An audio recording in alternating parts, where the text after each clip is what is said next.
Handelinge 5, ons het laasweek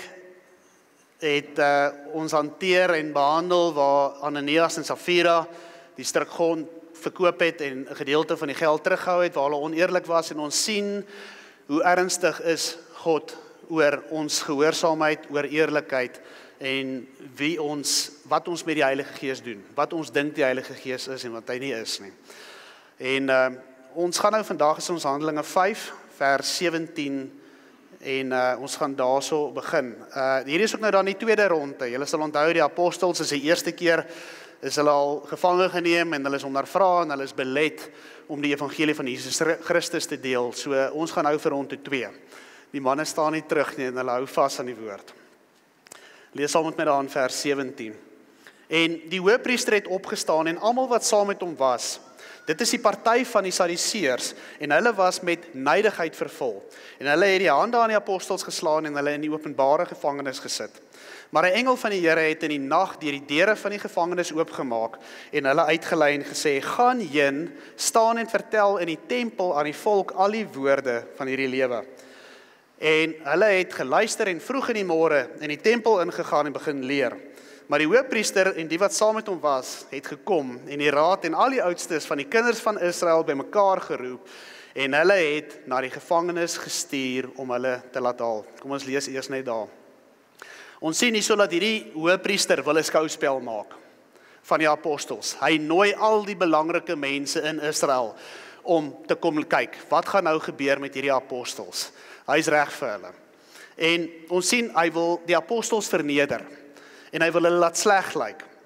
Hy wil 'n voorbeeld stel vir enige iemand wat dit gaan waag om hulle amp teen te staan. Of teen te gaan wat hulle sê, gaan of nie gaan nie.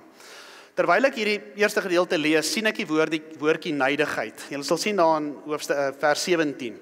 Praat hy van die woordjie nydigheid. En ek gaan kyk toe, wat is nydigheid? Want my verstaan van dit is woede. Jy weet, jy's kwaad, is dalk ongeregtigheid vir jou. En soos ek dit gaan oplees en opsoek, kom ek toe op hierdie af. En nydigheid is gelykstaande aan afguns. Afgunstig. En as jy die Merriam-Webster woordeboek, se Bybel woordeboek, gebruik, sy definisie gaan kyk van afguns, is dit soos volg. Dis 'n pynlike, wroklike bewustheid van 'n voordeel wat 'n ander geniet, saam met die begeerte om dieselfde voordeel te geniet. So dit is wat hulle hierso het, hierdie klomp hoëpriesters en die fariseërs en die Sadduseërs. Hulle is jaloers op die apostels. En jy kan al dink, maar hoekom sal hulle jaloers wees op die apostels? En as ons net bietjie teruggaan na laasweek se woord toe, sê julle onthou daarso in die laaste gedeelte wat ons behandel het, sien ons dat die apostels het groot wonderwerke gedoen. Die Here het deur die apostels groot wonderwerke gedoen.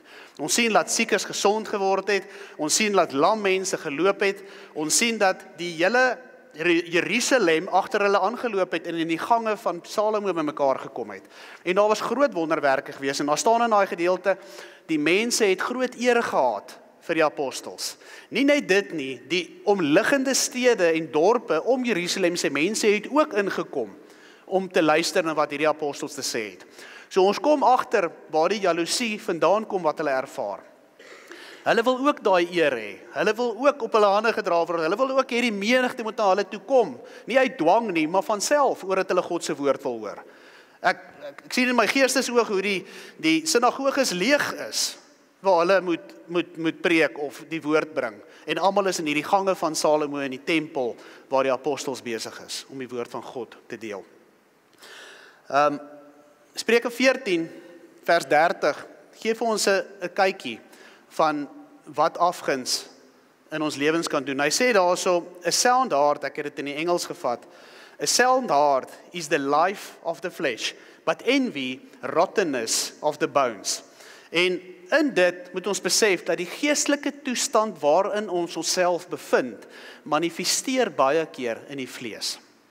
As jy 'n vrolike hart het, 'n opgewekte gemoed het, en jy's dankbaar, en jy loof en prys die Here vir alles, gaan dit heel waarskynlik beter met jou gaan. Fisies nou, gesondheidsgewys. Maar wanneer ons 'n geestelike afwyking het, soos wat afguns mag wees, jaloesie, wat ook al dit mag wees, ondankbaarheid, dan begin dit manifesteer in ons vlees. Afguns afguns en jaloesie is 'n sonde. Dit word beskryf in die woord as one of the 6 deadly sins, wat hy op die ouene dan sê, nee, 7. Maar dit is 'n verskriklike ding, hierdie afguns, om dit te kan hê in mense lewe. Want dit affekteer jou en die persoon na wie toe daai afguns gestuur is, gerig is. En om 'n voorbeeld te gee, ons dink baie keer ons het nie afguns nie. Ek is nie jaloers nie en dit gaan baie goed en al hierdie dinge. En dan sit mense, dan blaai jy, dan van die wat Facebook het, dan sien jy, nee, hierdie ou was op vakansie gewees en jy sien al hierdie mooi vakansiefotootjies en jy dink, jette, hulle het see toe gegaan. Kyk hoe wit is die sand. Daar sit hulle met roomhuise op die ander foto. Dit smile, dis golfies, dit lyk te lekker. En in jou hart begin jy voel, jette, maar hoekom kan ons dit nie doen nie? En wat doen ons dadelik? Ons voel maar dis onregverdig. Dis onregverdig dat ander mense dit kan doen. En so gaan dit met baie dinge. Dit gaan so ver dat ander mense se mans en vrouens begeer. En dan jaloers is teenoor hulle. Werke, beroepe, aansien, wat ook al dit mag wees. Ons mense so vinnig om gedeflekteer te raak in dit wat ons op moet fokus. Nou, afguns en jaloesie is bekend dat dit geboorte gee aan ander sondes. En om julle 'n voorbeeld te gee, dit manifesteer baie keer as kinder. Jy hou nie van iemand anders nie, jy hou nie van wat hy het of hoe hy is of wie hy is nie, en jy begin skinder oor daai persoon. Jy sê net 'n woordjie en jy sê net 'n woordjie daar. Die volgende is diefstal. Jy is jaloers op wat iemand het en jy gaan vat, jy wil ook van dit hê. Jy begin vals getuienis teen ander mense lewer. Jy begin hoogmoedig raak teenoor hulle. En dan vorder hierdie ding, dit eskaleer. Dit gaan tot op 'n plek van aanranding en dan later kan dit tot moord lei. Ek wil vir julle wys in Jakobus 3 vers 14 tot 16. Wat sê hy daar? Lees saam met my. Maar as julle bittere afguns en selfsug in julle harte het, moenie roem en lieg teen die waarheid nie. Dit is nie wysheid wat van bo kom nie. Hoor wat sê hy hierso. Hy sê maar dit is aards, dit is natuurlik en dis duiwels. Kan jy dink dat ons vir mekaar sê, dit waarmee jy nou besig is duiwels? Aarde, dit gaan groot konsternasie veroorsaak. Jy gaan dadelik voel, maar nou oordeel jy my, hoe kan jy my oordeel? Die woord is hard en die woord is regheid en die woord is waar. Hoor wat sê hy? Sê afguns en selfsug is aards, dis natuurlik en dis duiwels. Vers 16 sê, want waar afguns en selfsug is, daar is wanorde en allerhande gemeene dade. Ek wil vir julle 'n storie vertel van 'n vrou, Wanda Holloway. Nou, dit het in 1994 gebeur in Amerika, in Texas. Haar dogter is in 'n skool daarso, en sy gaan na die proewe toe vir die cheerleaders, wat is dit, trompoppies? Sy gaan vir hierdie sy wil trompoppies doen, en daar kom toe 'n ander meisie, wat haar dogter se plek vat. Sy kry span, haar dogter kry nie span nie. En sy het soveel jaloesie in haar, dat sy bel haar ex-man, wat in 'n ander staat is, om te reël dat hy gaan en hierdie ander meisie se ma doodmaak. Hy moet haar vermoor. Sy redeneer toe, as daai meisie se ma dood is, gaan sy uit die span uit onttrek en uit die skool uit gaan. Dan gaan haar dogter haar regverdige plek in die span kry. Nou gelukkig was haar ex-man by sy sinne gewees, en hy het toe die polisie laat weet van hierdie hele ding, en sy is toe gevange geneem. So, ons moet baie versigtig wees, wat ons in ons harte toelaat, en hoe ons dit toelaat. Jy sien, jaloesie kan vermom word, en ons kan baie keer sê, maar dit is onregverdig laat iets gebeur, dis nie reg so nie.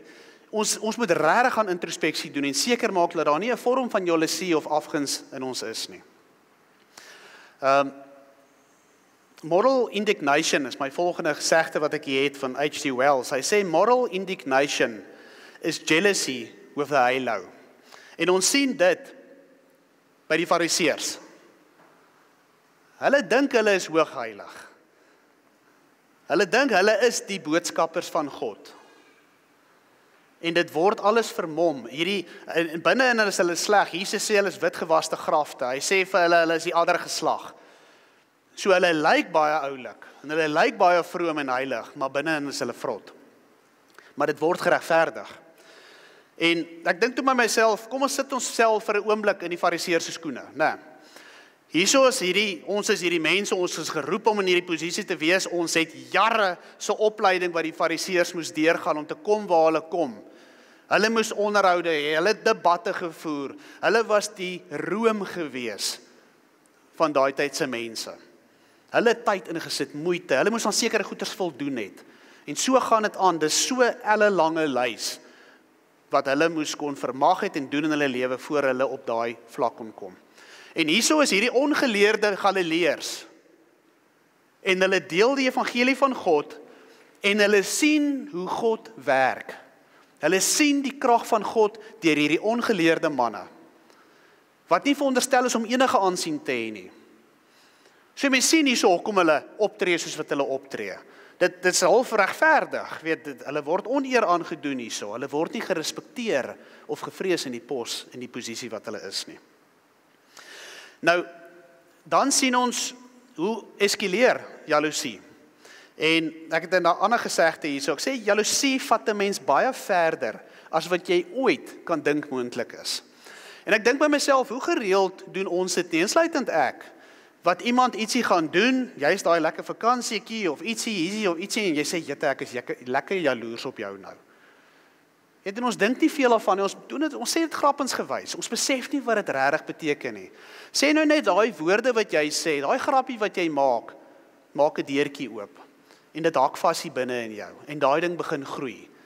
Ons moet so waaksaam wees in hoe ons optree, en ons harte deursoek, elke oomblik van die dag.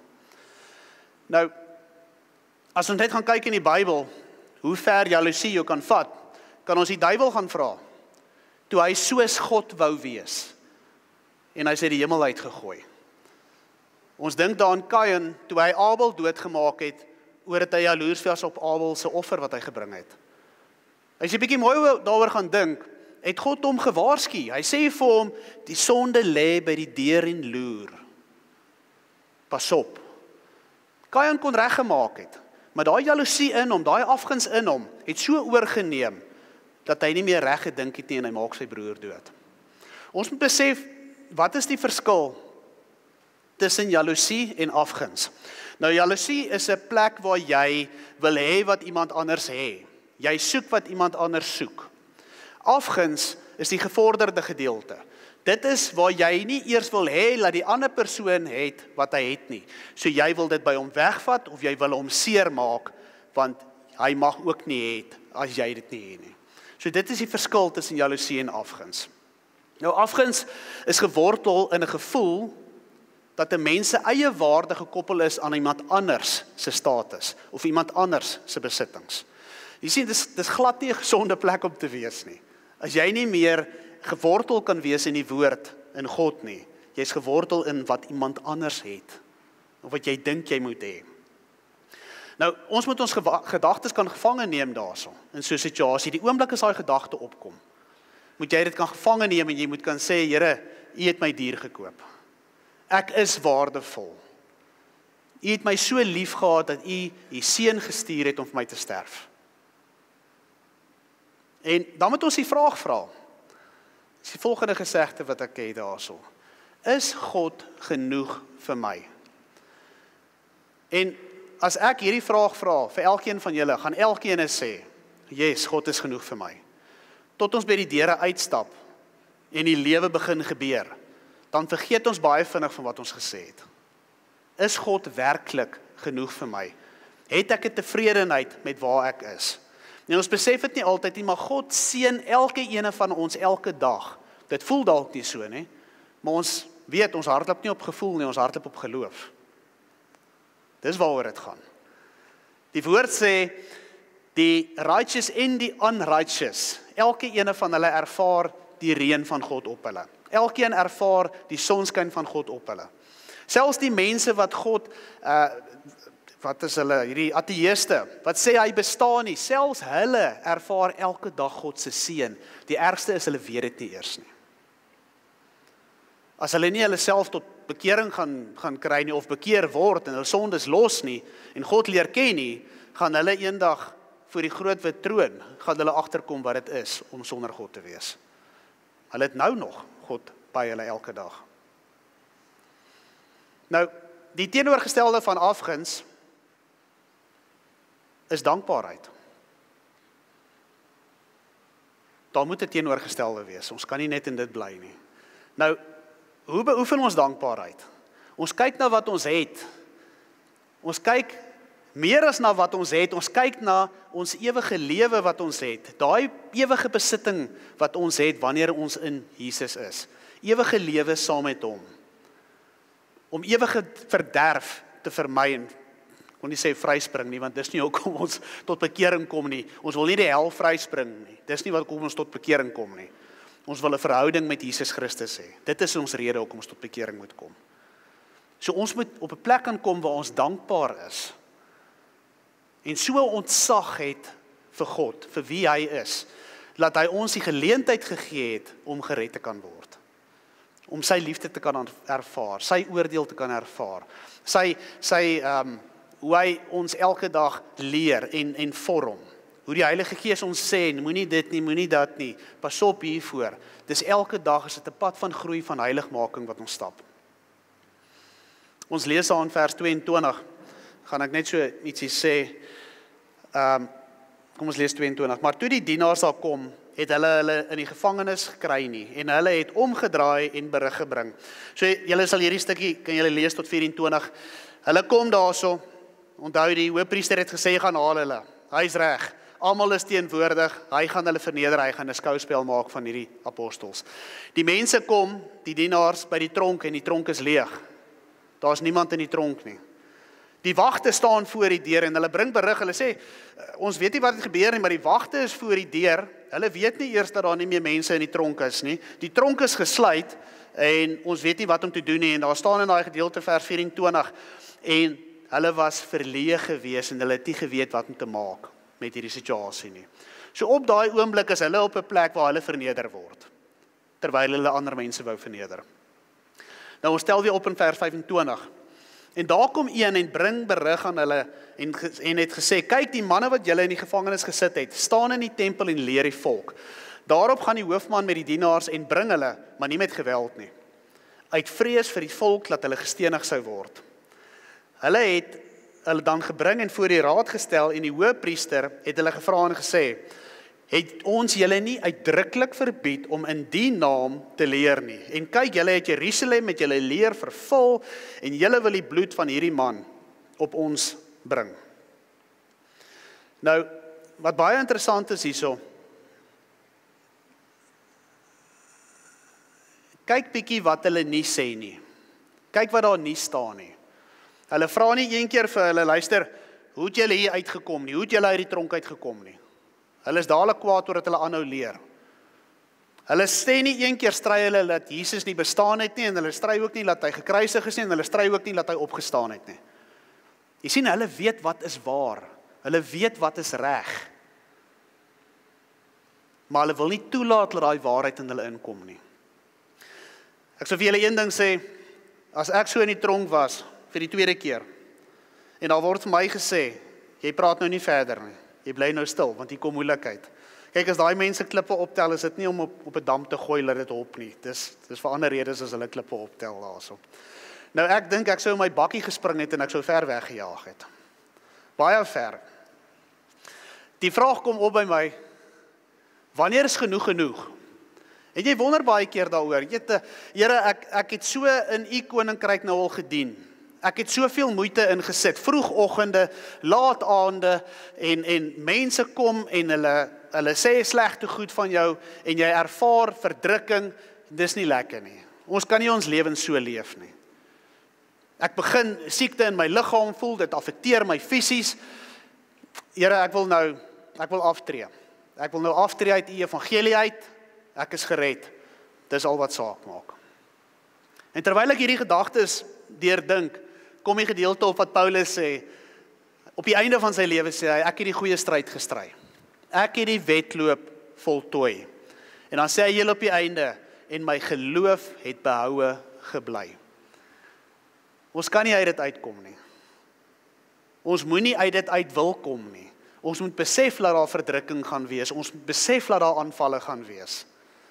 En ons moet deurdruk, ons moet soos Paulus kan sê, ons het behoue gebly in die geloof. Ons het sterk gebly. Jy sien, die redding van siele was vir die apostels belangriker gewees as hulle eie lewens. Ver belangriker. Hulle het iets van Jesus gesien en erken en van God geweet, wat ek voel ons mis baie keer. Ons is baie gefokus op onsself. Jy sien, die welstand van ons liggame is baie keer vir ons belangriker as die evangelie van Jesus. Weet, ek praat nie eers van ons gaan dood nie, ek praat nie eers daarvan vir die evangelie nie, net die welstand, weet, hoe ons voel. Ek wil nie sleg voel nie, ek wil nie aangeval voel nie, ek wil nie verdruk word nie, so ek bly stil. Ek sê eerder niks nie.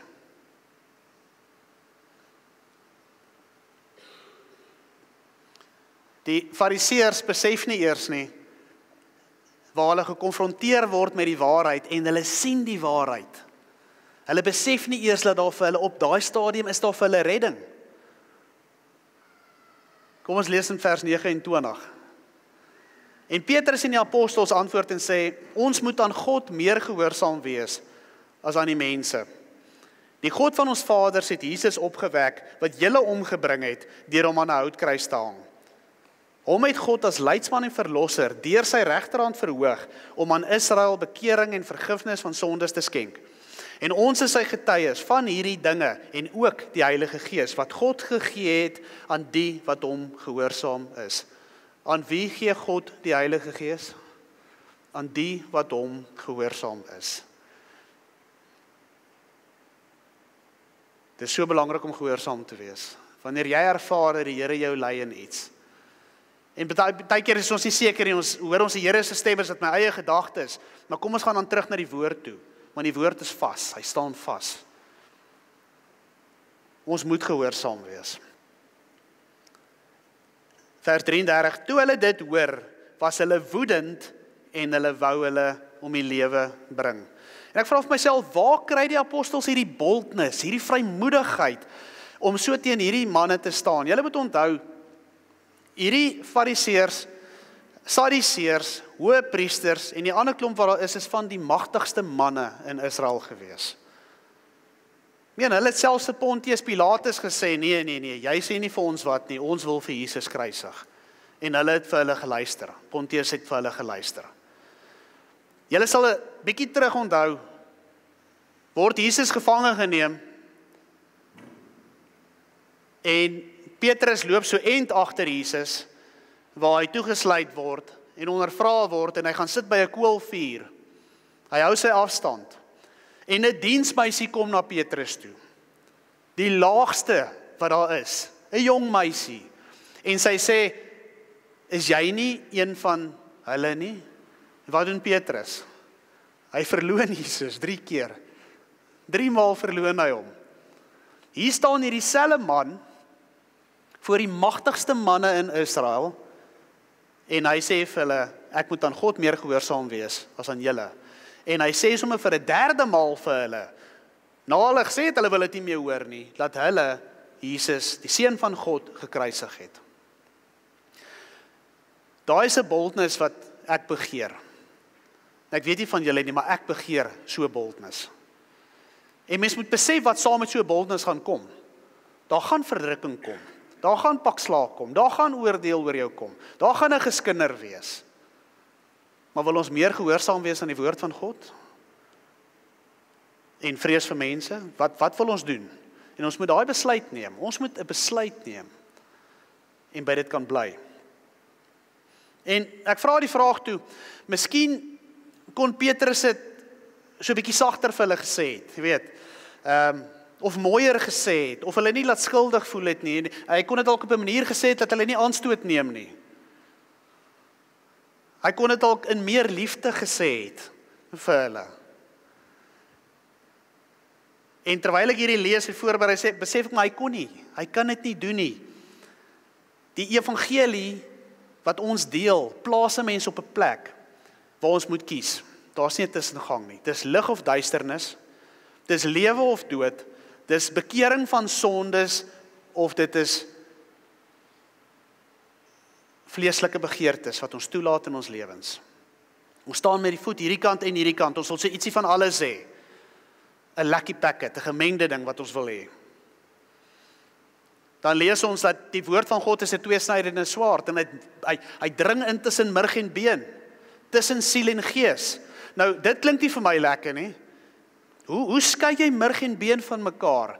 En die woord gaan in daarso.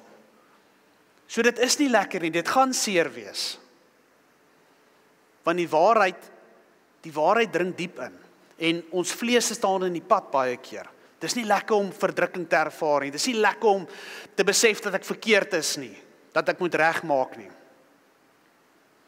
Jy sien, wat ons moet besef is in hierdie, so hard as wat Petrus hierdie evangelie deel met die fariseërs, is dit ook die hoogste vorm van liefde wat hy hulle kan wys. Hy kan dit nie sagter sê nie, hy moet sê wat die woord sê. Met die hope dat hulle dit sal sien vir wat dit is en tot bekering sal kom. Daar is nie 'n hoër vorm van liefde nie. Om bereid te wees om jou lewe op te gee sodat iemand anders redding mag ontvang nie. Ons probleem is die tye waarin ons leef is boos. Ons sien uit elke dag waar dit wat reg is verkeerd genoem word en waar dit wat verkeerd is reg genoem word. Christen broers en susters leef in sonde en ons draai 'n blinde oog. Ons is nie bereid om hulle reg te help nie want ons is te bang ons offend iemand. En wanneer ons hulle reg help, dan is die reaksie gewoonlik, maar nou oordeel jy my. Ons het so fyngevoelig geword en dit maak die woord van God water dit hom af. Die oomblik as ons hom nie deel soos wat hy daar staan nie, water ons hom af en ons maak hom kragteloos.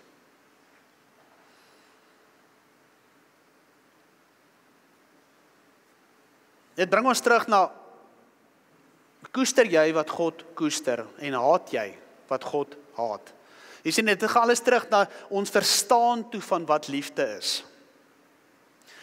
En ek wil vir ons lees saam met 1 Johannes 2 vers 4 tot 6. En hierdie, ek het dit in die week gesien en dit bly deur my gedagtes maal.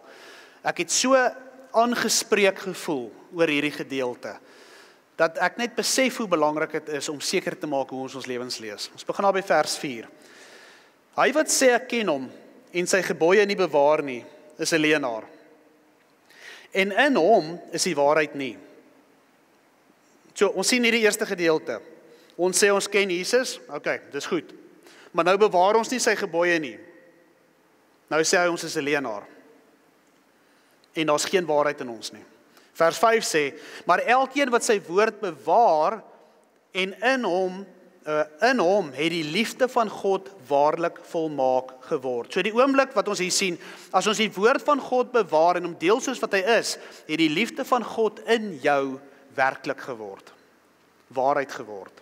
Volmaak geword. Hieraan weet ons dat ons in hom is. Vers 6, hy wat sê dat hy in hom bly, dit is in Jesus bly, behoort self ook te wandel soos hy wandel. En daai vang vir my. Want ek vra die vraag vir myself, wandel ek soos wat Jesus gewandel het? En ek dink terug aan waar ons deur die boek van Johannes gewerk het. En hoe Jesus net gesê het wat hy by die Vader hoor. Hy het nie doekies omgedraai nie, hy het nie die woord afgewater nie. Hy is 'n paar keer amper gestenig. Hy is gevloek. Hy is op die ou ende gekruisig. Vir dit wat hy gedoen het, vir die manier hoe hy gewandel het. Dit klink nie soos 'n lekker pad nie. Dit klink nie soos 'n pad wat ons van hou nie, want ons het genoeg van ons eie probleme elke dag. Ons is nie noodwendig nog lus om met dit ook te sit nie. Hierdie woord is hard. Hierdie woord is regheid. Ons moet besef wat dit is. Liefde is nie 'n gevoel nie. Liefde is 'n werkwoord. Liefde is hoe ons optree. Die begeerte wat ons het om God te sien vir wie hy is. Die God van die Bybel te leer ken, nie wat ons in ons gedagte of vooraf opgestelde idees het nie. Om te wil wandel soos wat Jesus wandel, 'n behoefte om siele na hom toe te lei, die evangelie te deel, sodat niemand verlore gaan nie. Dit is God se hartklop. Hy sê self, hy wil nie hê dat enige iemand verlore moet gaan nie. En ek besef, ons kyk baie keer na die woord. Ons kom na 'n Sondagdiens toe. Ons kom na 'n preek toe. Ons kom kerk toe. En ons wil gestig word. En ons wil baie keer beter voel oor onsself. Ons gaan baie keer na die woord toe vir beskerming.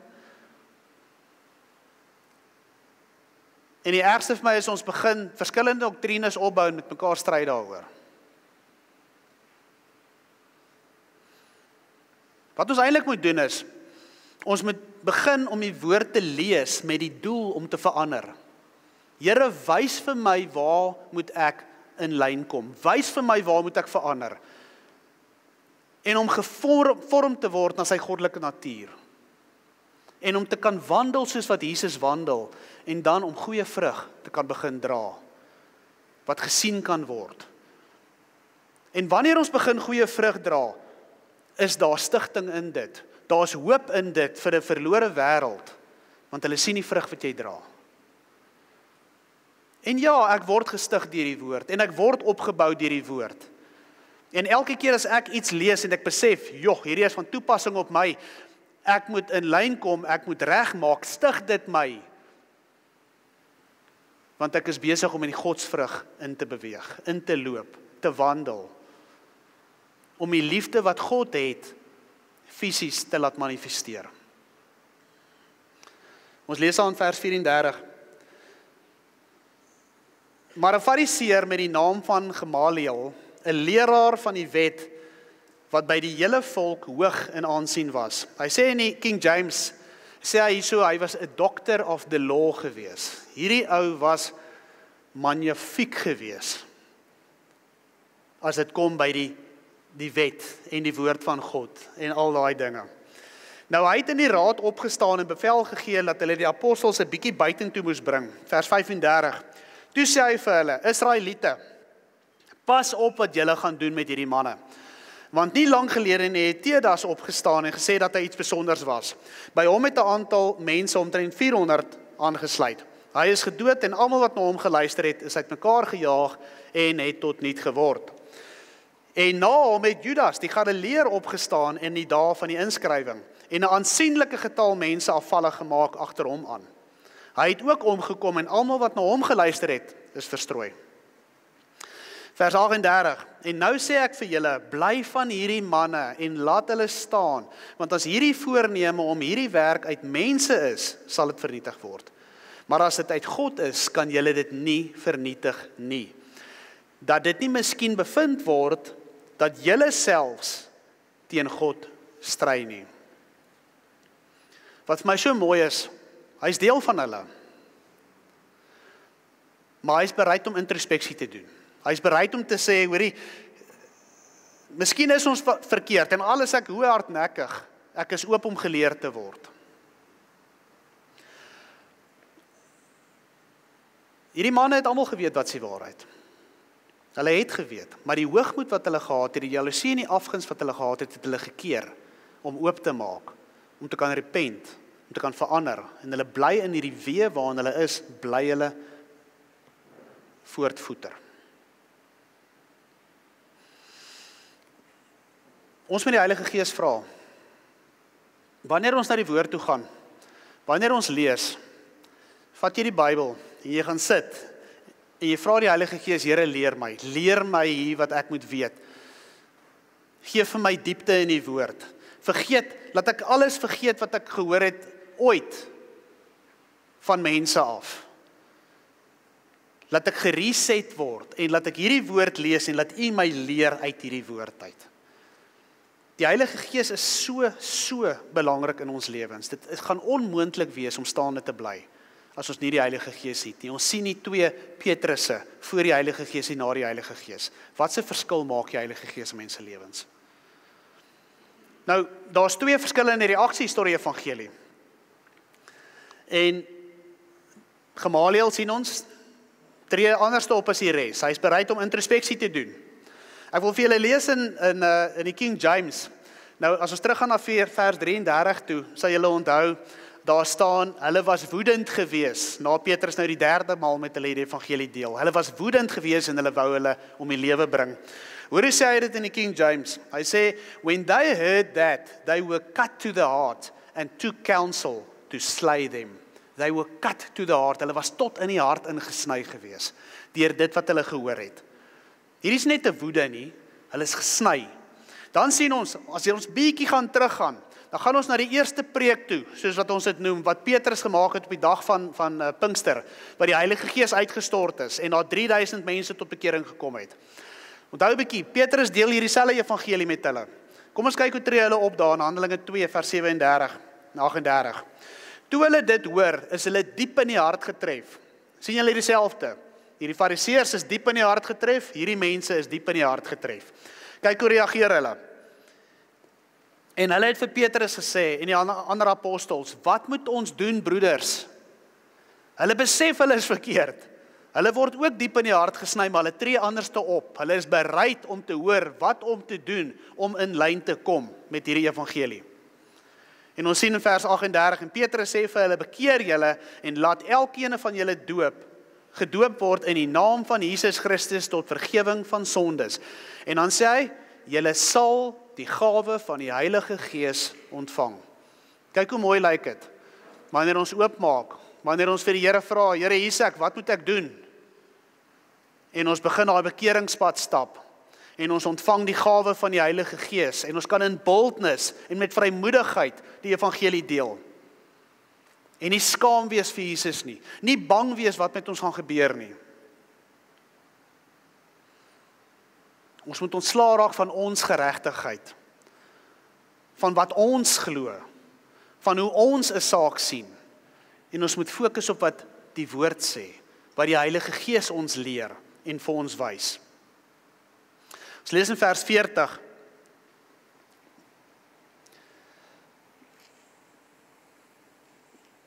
En hulle het na hom geluister, en nadat hulle die apostels ingeroep het, het hulle laat slaan, en hulle bevel gegee om nie in die naam van Jesus te spreek nie, en hulle laat gaan. Vers 41, hulle het toe van die raad af weggegaan, bly dat hulle waardig geag was, om vir sy naam oneer te ly. En hulle het nie opgehou om elke dag in die tempel en van huis tot huis te leer nie, en die evangelie te verkondig dat Jesus die Christus is. Hier is amazing. Dis iets wat ons nie verstaan nie. Wanneer ons ly of aangeval word, is ons dikbek, en dit voel nie lekker nie, ons is kwaad. Hulle is bly, hulle eer die Here, dat hulle waardig geag is om vir sy evangelie te mag suffer, ly. En die vraag is dan, vrees ons God? Want ek dink dis waar dit inkom, 'n begeerte om gehoorsaam moet hy wees aan hom, want ons vrees God. Ons sien hom vir wie hy is. Vrees jy hom meer as mense, as leiding? Ek het 'n gedeelte waarna ek dink, mens skryf 'n boek, Voice of the Martyrs. Ek weet nie van wie van julle ken hom nie, maar dit is 'n boek wat geskryf is met al die martelare oor die eeue heen, se stories wat vasgevang is in hierdie boek. En een van die stories wat vir my uitstaan, gaan oor 'n selgroep in Rusland in die 1970s, wat hulle skelm by mekaar moet kom, by hierdie mense se huis, en hulle het 'n wonderlike tyd daarso. Ongelukkig soos wat gebeur, hoor die regering, die polisie, hoor van hierdie onwettige selgroep wat by mekaar is, hierdie onwettige kerk, ondergrondse kerk, en hulle kom daar in een aand terwyl hulle besig is. En hulle dreig hulle, en hulle word rondgeslaan, en die een offisier hou die pistool na die pastoor, die leraar se kop toe, en hy sê vir hom, gee vir my die Bybel. En hy vat die Bybel, en hy gooi die Bybel by die deur, op die grond. En hy sê, jy, kom hierso. En hy roep 'n man vorentoe, hy sê, spoeg op die Bybel, verloon Jesus, en stap uit. Die ou gaan toe, kniel by die Bybel, hy spoeg op hom, en sy gebed is, Here vergewe my, en hy staan op en hy stap uit, en hy's vry. En hulle kies 'n volgende vrou, en hulle sê, jy, kom, en die vrou kom, en daar staan in die stuk, sy's huilend, stap sy na hierdie Bybel toe, en sy het op haar knieë gaan sit, en sy het so bietjie op hom gespoeg, maar hulle sê dit was genoeg gewees vir hom vry te kom, en sy het opgestaan en uitgeloop. En terwyl hierdie alles gebeur, kom daar 'n 16, hulle sê 16, 17-jarige meisie, stap vorentoe. Sy kniel by die Bybel, tel hom op, en sy vee die spoeg met haar rok af. En sy druk hom vas en sê, Here, wat maak hulle met u woord? Vergewe hulle. En toe sy dit klaar gesê, toe skiet hulle haar. Vrees ons God meer as wat mense aan ons kan doen? Is ons op 'n plek waar ons kan sê, maak nie saak wat met my liggaam gebeur nie, my siel sal vir altyd by Jesus wees. Het ons daai begeerte om nog mense saam te vat, om die goeie nuus te deel, sodat mense nie verlore gaan nie, maar die ewige lewe mag hê? Hierdie is 'n woord wat ons almal diep sny. En dit moet. En ons moet besluit hoe ons daaroor gaan reageer. Ek wil hê jy moet saam met my lees, Matteus 5, vers 10 tot 11. Hy sê, salig is die wat vervolg word ter wille van die geregtigheid, want aan hulle behoort die koninkryk van die hemele. Salig is julle wanneer die mense julle beledig en vervolg en valslik allerhande kwaad teen julle spreek om my ontwil. Hoe bemoedigend is hierdie nie? Hoe stig dit nie? Om te weet dat wanneer ons dit ervaar het, Jesus klaar gesê, dit is wat ons gaan ervaar. En hy sê, ons gaan salig wees. En hy sê, die koninkryk van die hemele gaan aan jou behoort. Ek wil afsluit met hierdie toepassing. Ons hoor hierdie woord en hoe hanteer ons dit? Wat doen ons met hierdie woord deur hierdie week? En die eerste punt is jaloesie en afguns. Die oomblik wanneer jy ervaar, daar's iets wat in jou opkrop, wees dankbaar. Prys die Here vir wat jy het. Prys die Here vir jou redding, vir ewige lewe saam met hom, vir sy Heilige Gees wat hy vir jou gegee het, vir sy seëninge wat hy elke dag op jou uitstort. Begin dit raak sien. Vang daai gedagtes gevange. En dan die tweede punt is, die liefde van God. Kom ons gaan ondersoek hierdie week, ondersoek die skrifte. Wat beteken die liefde van God? Kan ons sy woord bewaar? Wandel ons soos wat hy wandel? En ons kan onsself gaan toets in dit. En kyk waar is ons met hierdie.